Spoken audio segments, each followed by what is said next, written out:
Voilà le compte-rendu du travail effectué à ce jour pour la confection de votre plaid.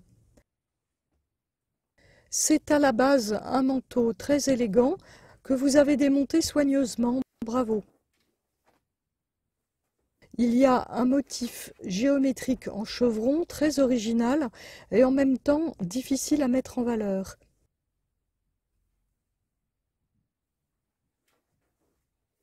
Les peaux sont encore belles, certaines sont plus anciennes que d'autres. La découpe est extrêmement arrondie dans le bas, très étroite aux épaules. Le dessin est géométrique, mais pas du tout symétrique, ce qui valorise la coupe du manteau, mais complique la réflexion pour un plaid. Même les manches sont construites avec des bandes orthogonales rapportées.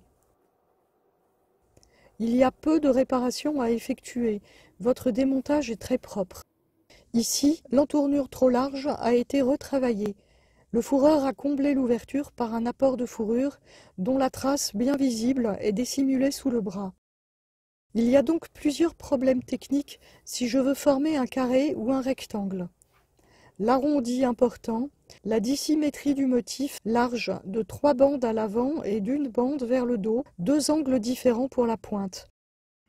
Le motif le plus harmonieux est à mon avis un médaillon central qu'il faudra obtenir le plus régulier possible et un système de bordures successives tout autour.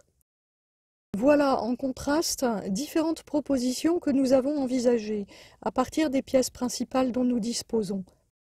Le manteau est donc cloué ici sur la table pour repérer avec précision la trace du carré central que je veux obtenir, à la place du losange irrégulier, un peu en forme de cerf-volant, que nous donnent les chevrons à l'origine. J'ai essayé de poser juste des triangles récupérés par la coupe de l'arrondi de l'ourlet, mais on voit trop les coupes. Le résultat est trop imparfait. J'ai décidé de récupérer des bandelettes d'allonge sur le bas de la manche, dont les visons sont plus récents que ceux du haut vers l'épaule, pour effectuer une reprise d'allonge, ce qui permettra de recréer une extension à chaque bande de chevron en respectant le coloris. Il est sombre sur la colonne vertébrale et clair sur les flancs. Il faut observer aussi la largeur des bandes et le sens du poil.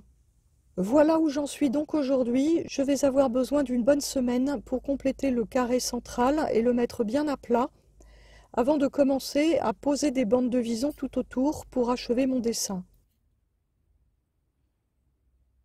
Donc ne vous inquiétez pas, c'est très minutieux. Il y a pour chaque vison une douzaine de bandelettes galonnées de cuir entre chaque bête, donc c'est long, c'est normal.